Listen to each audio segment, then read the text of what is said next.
is going on, guys? I know it's been a while, but I was coming off of a cold. I had a pretty mean illness of some sort. I think it was a cold for the past week, so I wasn't really able to upload because my voice would have sounded like absolute crap, and I also just had no motivation or energy. But I'm here now. I'm feeling pretty good. Sipping on a nice Corona with the lime as is mandatory. And today, we're looking at our dividend portfolio again. A little bit of an update. We've had some crazy kind of up and down days in the past, week and a half. Just because I was sick doesn't mean I wasn't watching it. Definitely had my eye on it. Wanted to make some videos for you guys, but I just really couldn't. But we're here now, and we're going to try and make up for it going forward. So this is our portfolio, or my portfolio, I should say, as it stands. Now, typical disclaimer, this isn't financial advice. I'm not a professional. This is just my opinion, and I'm sharing it for entertainment. I'm not saying you should do any of this. I'm not saying any of these are good buys or sells. Do your own research and consult a professional before you invest. This is just what I'm doing. So, overall, so if you guys remember from last time, we had the spreadsheet going to kind of calculate the total returns because we had our first sale of an equity kind of forced by that acquisition that American Tower made of our data center REIT. So we were kind of forced to take out of them, but in doing so, it kind of messed up Fidelity's total gain calculator. So this percentage gain and percentage gain and total gain don't take into account things once they're sold because they're no longer racked up as line items here. So we have this spreadsheet going to kind of calculate that. So I guess we can kind of just cover up that bottom bit and we'll get into performance of the total fund. So in total, I have now invested $300. You can see the breakdown here on the left of the dates, and then when I took the reading, which is 12:10 in the morning on December 8th, and you can see our current value is $314.78 right there, and that means that we have a total dollar gain of $14.78. Now this is a non-weighted return of $4.93%. Not shabby at all, considering the market average is 5 to 10% a year. Obviously, this year has blown through that. But then we have this XIRR here, and if you guys aren't familiar with it or you don't remember from last time, this is a more accurate performance metric because this takes into account these periodic deposits, are kind of irregular deposits of money. So, money that was more recent, that was deposited in the past month, hasn't had as long to grow. So, a 50% performance from the money I invested a month ago is equally as impressive as a 100% performance of money I invested 2 months ago because that money had twice as long. So XIRR does money-weighted return. So this is if our returns were annualized. If we had invested a lump sum at the beginning, we'd be looking at a 27.43% increase. Obviously, you don't have that, but it's for comparative metrics. You'll see that used a lot when they compare fund managers, because they deal with inflows and outflows of cash, and those shouldn't be taken into account of the fund performance. But I feel like I'm gonna have to explain that every video for the next 10 episodes, so maybe I should make a more succinct definition or something. But yeah, we've earned $1.45 in dividends so far, which is neat that it's above $1 already. We don't have a ton invested, and it hasn't even been it's been 1 quarter since we first put money in. You can see all of our dividends that we've collected so far here over on the right. Eventually this is going to be too long to count, so I'll have to figure out how I'm going to fit that in. But ADC, American, Armada Hoffler, Hossie, ADC again because they're monthly. Coresight Realty, which was the data center we sold. ADC again. Maine, who's also monthly, but they were just a later purchase. But those two we'll see a lot because they're monthly. And then MDC, which is our home builder, and CHCT. So very neat. We're not doing too bad. I don't think it's breathtaking performance, and I think that this XRR number will drop down over time because I'm not expecting to achieve 27% annualized returns. That's just absurd, especially with like the more value stocks that we're in. But then, as the current portfolio stands, Armada Hoffler is now our biggest winner by about 12% total gain. If you guys remember in the past, HASI was up there, HASI, the 1/4 on the list, which is the Sustainable Infrastructure Trust that ran up with green energy like 3 weeks ago. And that's when you probably recall them being at the very top. They were up, 14-15% at one time, I think. But they kind of came back down. So they're not that high anymore. Actually, we're only up 3.8% on them now. And we have a new kind of big baller in the account, which is MDC Holdings, which is our home builder. They're up 9.46%, and they were actually a more recent acquisition, so that's pretty neat to see. That's on a shorter time frame. MPW is slowly grinding up. They had a good day this past day, up 3.89% overall. Nothing crazy, but solid. Then we have Maine, which is very slightly above break even at 0.92% gain. Agree Realty is down overall about 0.5%. Not anything noticeable. Sunoco down 1.15%, and CHCT, I believe this one was down in the last video too. Still down about 3.4%.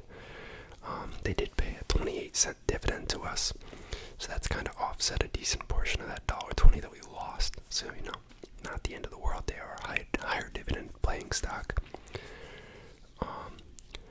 So yeah, I think we're looking pretty good. I mean, I'm kind of worried about where the market is going. It's like tech wanted to sell off for a week, and then has a bull rush, and it's up like 3% in the past 2 days or something. So I don't really know where things are going. I feel a little more confident being in these companies that have predictable cash flows and are making real money. They have pricing power on the products that they sell as well. And I don't think they're like traditional like meme stocks or anything, so none of them are going to get like inflated or deflated on volatility like that. I do think we could see, so as they try to curb inflation, what the US could do is raise interest rates again. Now, there's a couple things, preventing them from doing this or causing them to maybe not want to do this, and part of this is because we might not be able to afford our debt. We may not be able to afford our debt obligations, among other issues that could arise from a higher rate environment so quickly. But it seems like it has to go up, and I mean it already has somewhat, because it was basically at zero. And when you consider real rates, rates accounted for inflation, the rates were actually probably negative. So, as we see those rates increase, I think that, traditional growth stocks are going to see their valuations compress because they rely on the availability of cheap money. And as you see rates come up, those valuations shrink, and the value of present cash flows from dividend companies, more value companies like these, actually get more precedent.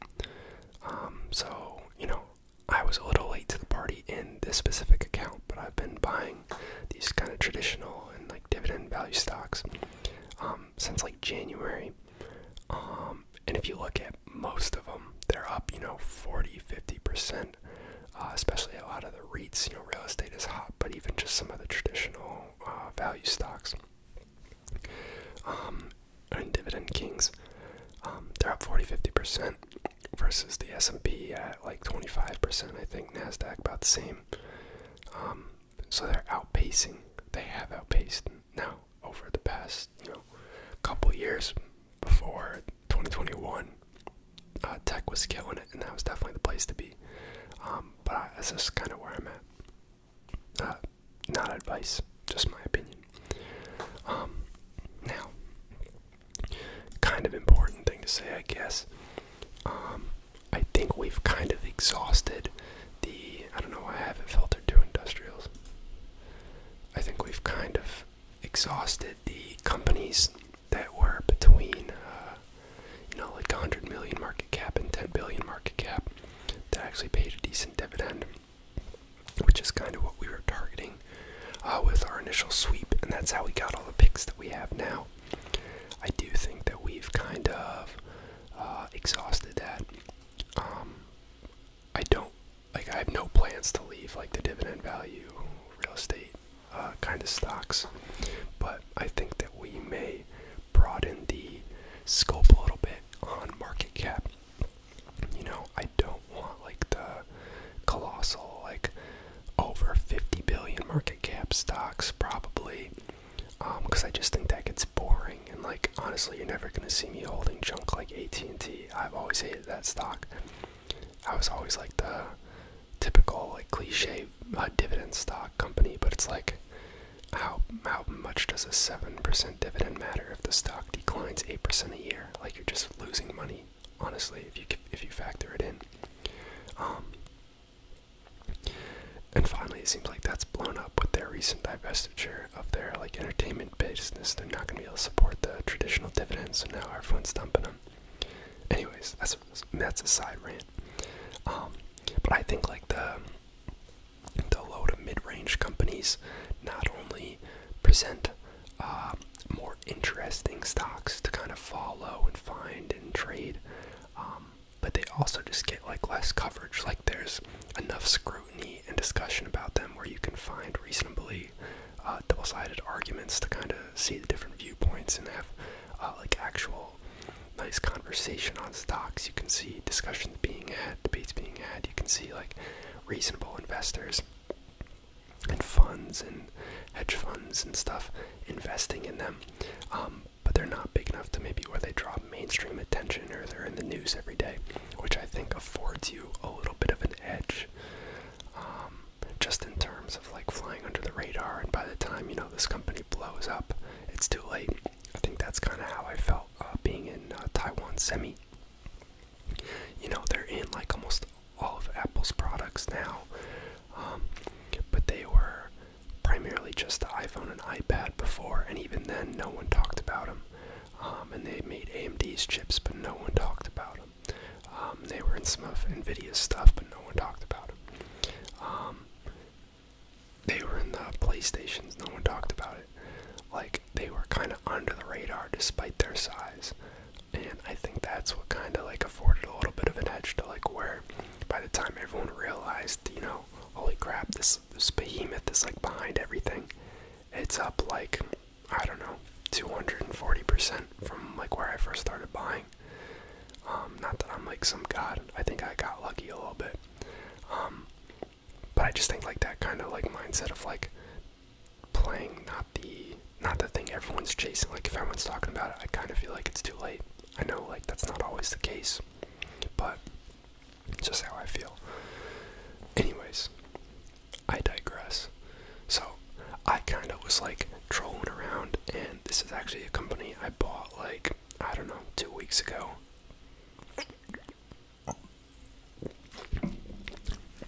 It's a company I bought like 2 weeks ago in like my personal account, among one other. So it's Camden Property Trust. I also picked up America Apartment Communities, and these are kind of me being late, me being late to the residential real estate market.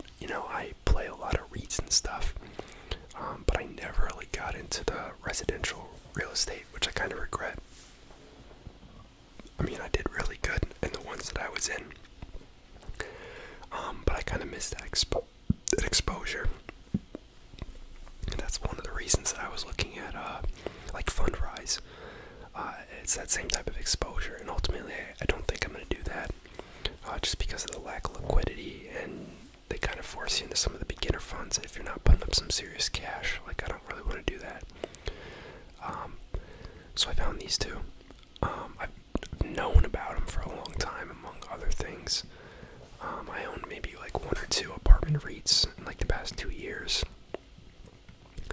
But they always had kind of, like, I know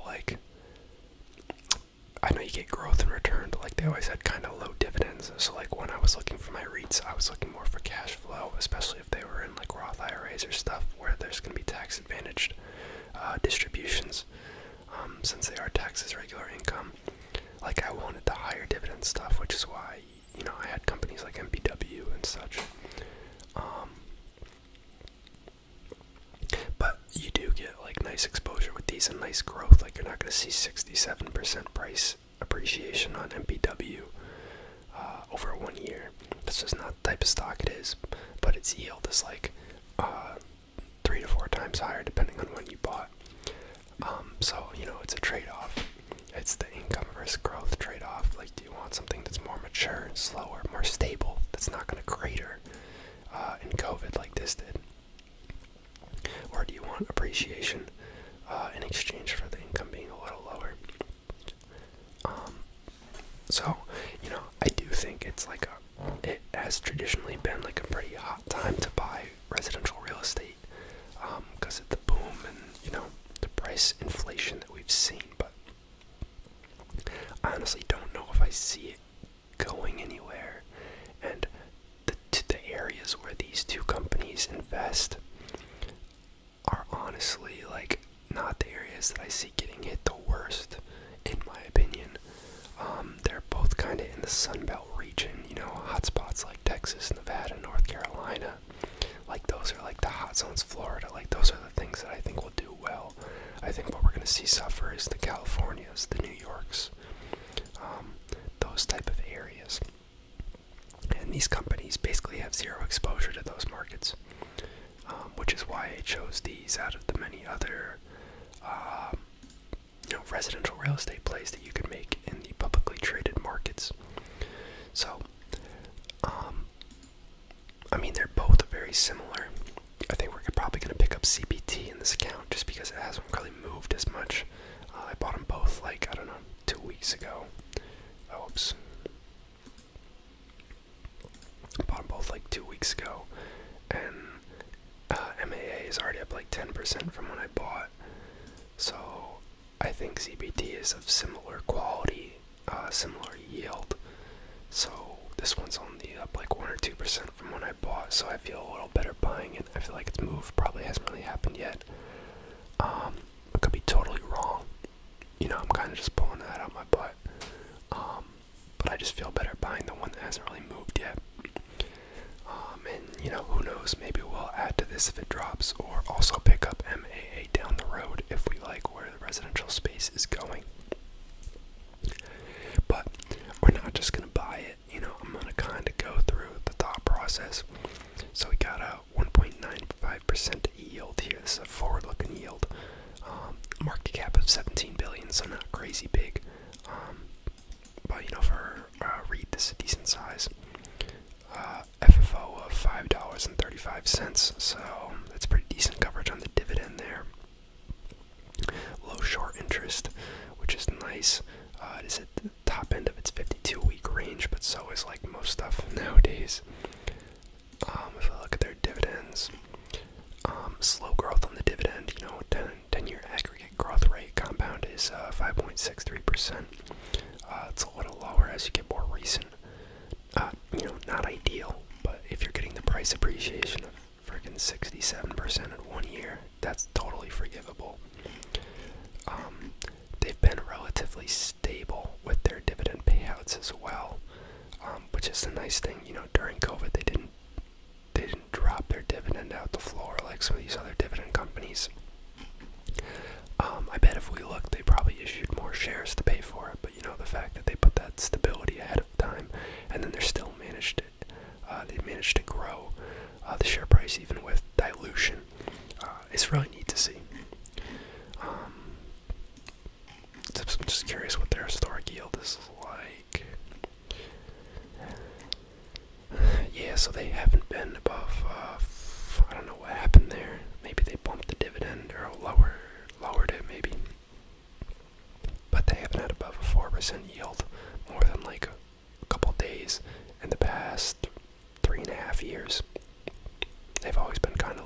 see as the prices run up, the yield slowly drops, because that's just how a flat dividend works.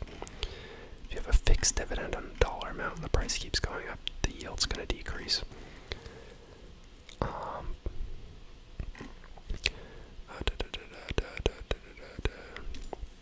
Hop over here to macro trends. You can see revenue of $1.1 billion for the past trailing 12 months, consistently grown over time. You love to see it. Net income not going to be as relevant because this is a REIT. Shares outstanding. Honestly, not really any uptick. That's crazy worth noting, because of COVID, kind of just on track with that normal couple percentage points increase. But obviously, REIT, that's how they that's how they raise funds. Got about $7.7 billion in assets and $3.7 billion in liabilities. Most of which I'd imagine is longer term since it's mortgages. Yeah, $3.2 billion and about $500 million in cash on hand. I did listen to their earnings call as well as MAA. Was overall pretty positive. They talked about a lot of the supply issues they were having, but they were mentioning that, at least especially in their markets, they anticipate being able to continue to grow through acquisitions, but also primarily through new constructions. They were asked, an analyst asked them about renovations versus new constructions, and they were saying that they actually saw more value creation in just building whole new buildings rather than trying to renovate old units, which I thought was interesting. But I guess there's probably enough demand in these key markets where they're building, like North Carolina and Texas, that's probably justified. We're looking at low teens for net margins. And then we just have their site here. So, we can click through and see some of their properties if you just want to look at the listings from the customer side.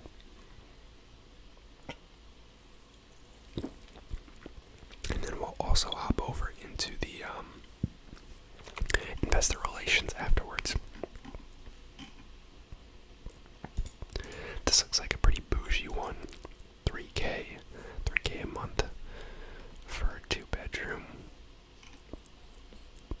But I'd imagine there's probably, that's nice as heck. Holy crap. Pools, little cabanas, the reclining chairs in the water, the pergolas, the balconies. I'm sure there's gym and looks like ping pong tables out there. That's crazy. Washer and dryers and units. They allow pets. There's a pet spa. Oh, what the heck? But they banned pit bulls. That's funny. EV charging stations, Wi-Fi in the common areas, outdoor grills, saltwater swimming pool, sun deck, private cabanas, fitness studio with virtual trainers, and it's a 24-hour gym. Wi-Fi workspaces, heated dipping pool. I think that's a hot tub. I don't know, maybe that's the normal pool they're referring to. Oh yeah, it's definitely different. USB wall outlets, smart door locks and gates. That's sick. On-site parking, storage units, trash chutes, bike storage, concierge, air purification. Yeah, this place is legit. I understand why they're asking so much. Honestly though, for a 1-bedroom, that's not even crazy for such a premium apartment. I know it's a lot cheaper down there. Wait, where is this? Is this in Texas? Camden, Buckhead. Oh, Georgia. Yeah, that's not even that bad, I feel like. I mean, maybe the location's crap. I don't know. I wonder if they got 3D tours or anything.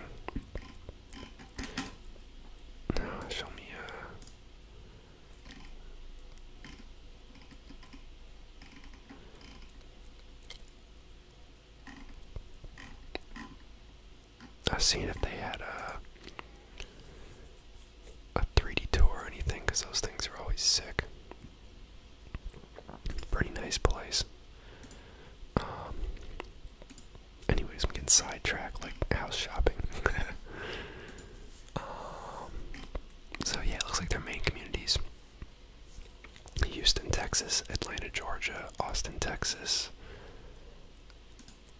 Charlotte, North Carolina; Dallas, Texas; Denver, Colorado. I guess they do have a couple things in Los Angeles and Orange County, California; Nashville, Tennessee; Orlando, Florida; Phoenix, Arizona, which I think is another hot area. It doesn't get a lot of, it's getting attention now. Raleigh, North Carolina, that's a very nice area. San Diego, Southeast Florida; Tampa, Florida; Washington, D.C. So, not a single property in New York, not a single property in New Jersey, limited exposure to California, not a lot in, like, no Washington properties, in, like, the Seattle area. It's a lot of, like, the typical, like, work from home locations, which I think are going to continue to see rushes.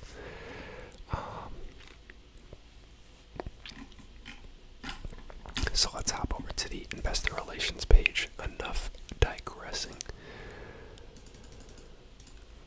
Blow it up so you guys can see. It looks like it doesn't blow up after a certain percentage, so hopefully you can see it as it is.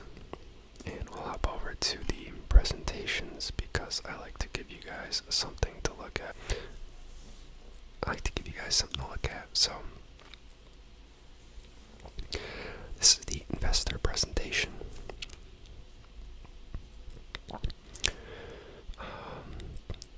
Publicly traded since 1993. Got a track record. Total market cap of $19 billion, I guess, when they had earnings. It's part of the S&P 400. One of the 100 best companies to work for in America for 14 consecutive years. I feel like every company says that. It just can't be true. But who knows?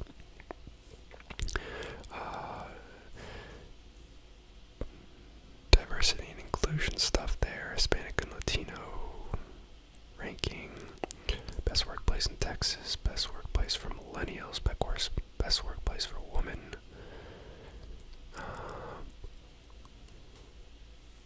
This is like some presentation like kindergartner would make, though, low-key.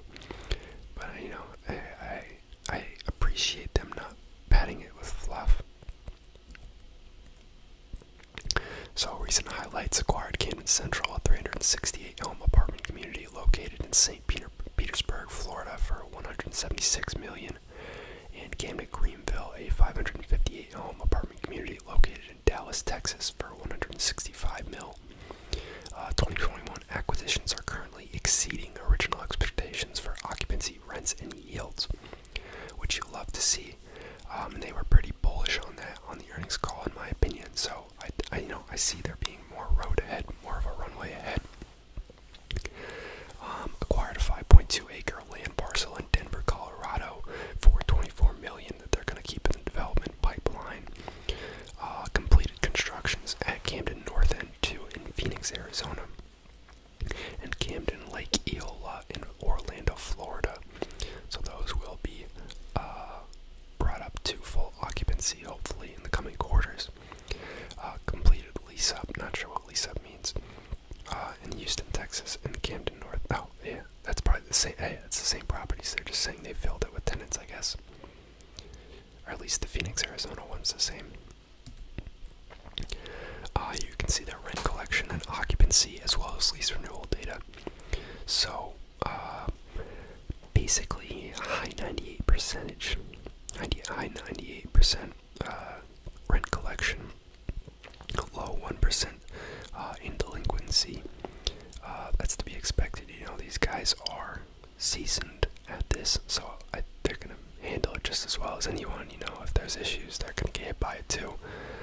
But I trust them more than the mom and pop or the smaller players in the space to handle the delinquency. So that's on top of that. Their occupancy are in the 96 to 97% range. You can see a slight upward trend, which I think kind of reflects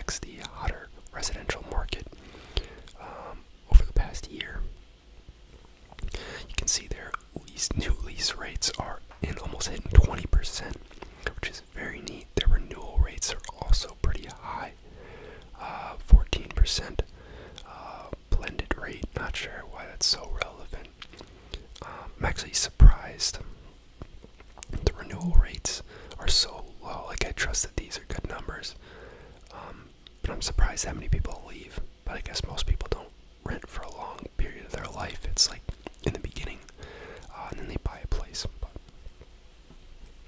that's a separate story.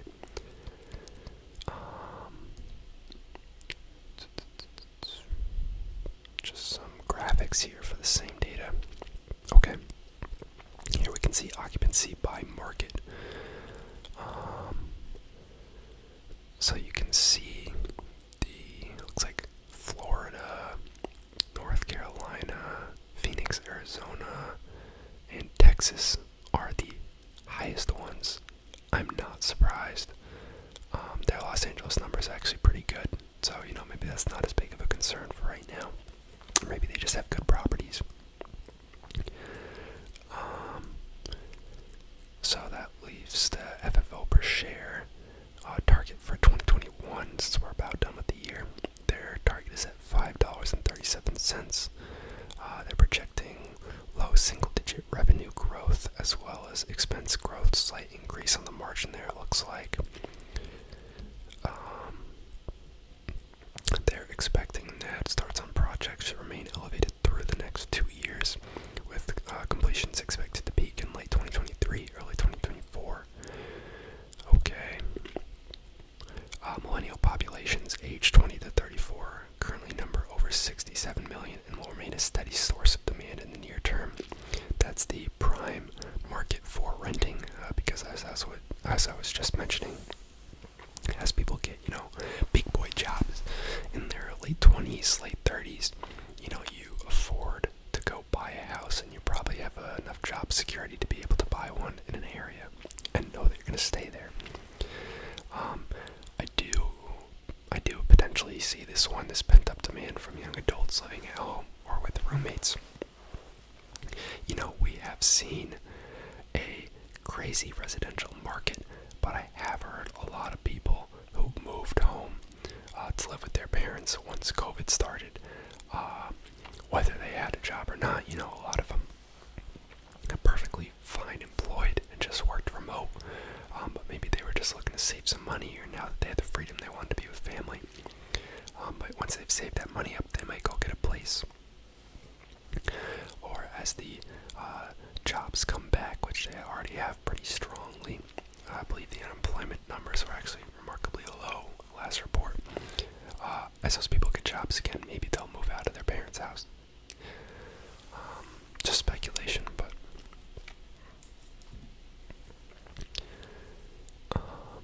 percent of young adult households with married adults and or children has declined.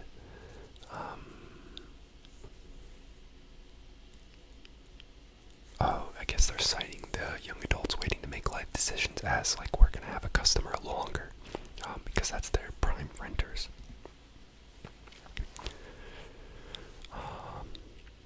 Many people still choosing to rent rather than to buy. As you can see, most of the CBT markets are above US average in the likelihood to rent versus buy, which is kind of what you want to see, that they're in renters markets. Here's a good breakdown of location.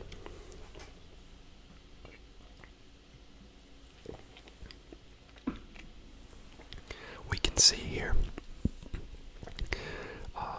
looks like about 11.7% in California, 8.4% in Arizona, 6.2% in Colorado. Then we've got 14,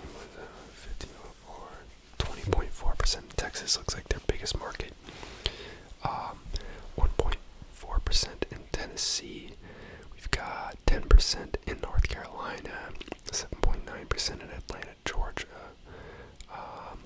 Looks like about 11%, no, 11% plus that, 17.5% in Florida, and then 15.5% in Washington, D.C.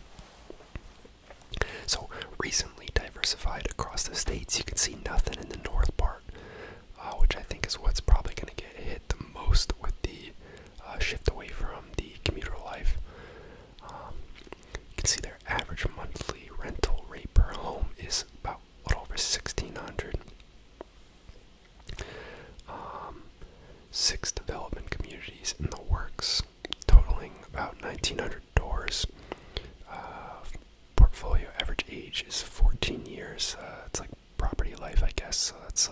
recent constructions on most of them.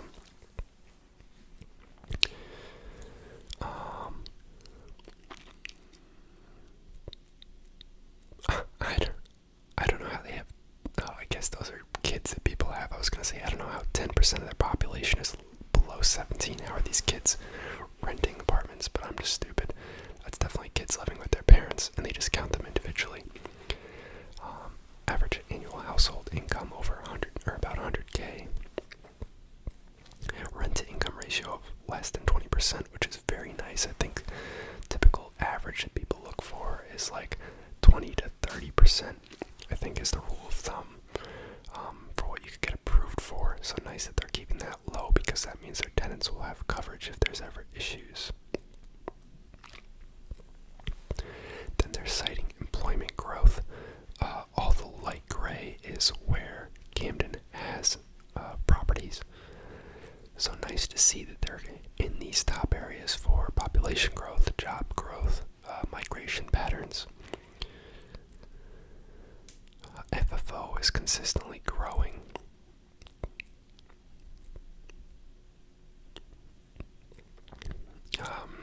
Talking about acquisitions and developments that they have in the pipeline. Just highlighting some of the acquisitions that